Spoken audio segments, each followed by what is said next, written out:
don't want my young children indoctrinated with dangerous ideas. And as time marches on, I trust public education less and less. I know that you have strong thoughts on the danger of the devouring Oedipal mother who harms her child by protecting them.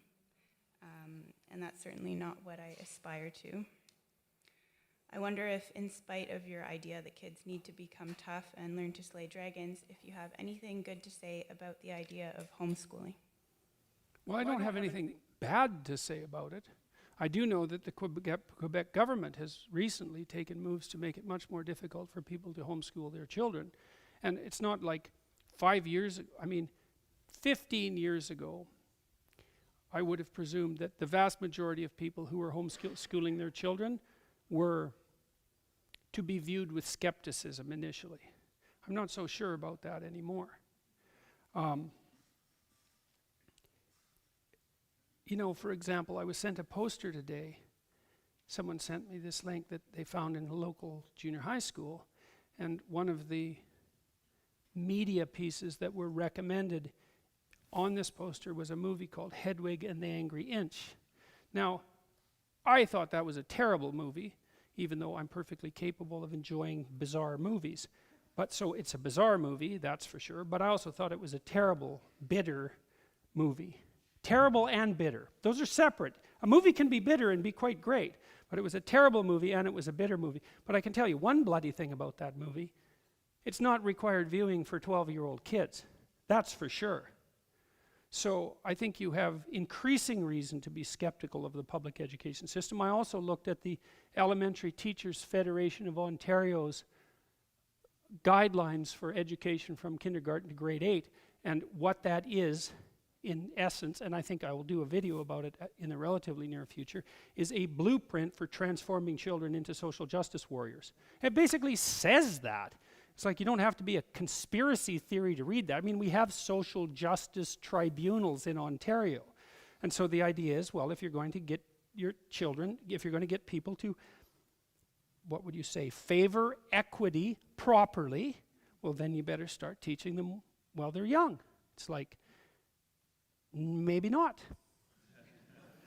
So now, you ask that question properly, because you say, well, the terrible education system, the wonderful mother homeschooling, right? That's the danger. It's like, no, because it might not be the wonderful mother homeschooling. It might be the pathological mother using the pathology of the education system as an excuse to get her talons into her children, right? Because that's certainly equally possible, or perhaps even more possible, because at least in the public education system, there's some necessity for consensus. So that's something that you have to be very aware of and work to prevent, right? And so I would say, if you're going to do that, probably best not to do it on your own. And it's like you need a board of advisors or something like that, and so maybe it can't just be you, and you have to figure out, well, what is the aim? And how are you going to manage that? And what makes you think you can do it? Even if it's being done badly publicly, what makes you think you could do it better? My general advice is, and people have asked me this, in fact, I had a conversation with the guy who was tiling my backyard this morning about something his son had said to him that he was taught at school recently, which really made the tiler, who had come from a rather authoritarian country, step back on his heels and think, I'm not so sure I should be sending my kid to public school anymore, and maybe I shouldn't be living in Toronto even.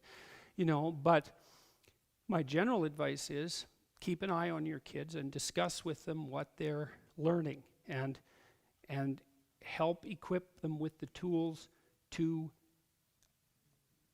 not only to articulate their own viewpoint in response to what they're being taught. Now, the problem is you might not have the time nor the ability to do that. That's no simple thing.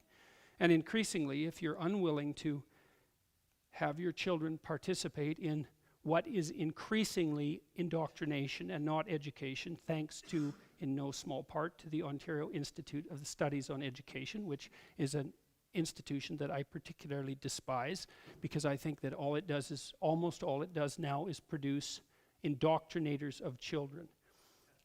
It's not an easy problem to solve. So more power to you wanting to put your children in a situation where they're not being indoctrinated. But the alternative is very, very complicated and difficult. So, yeah.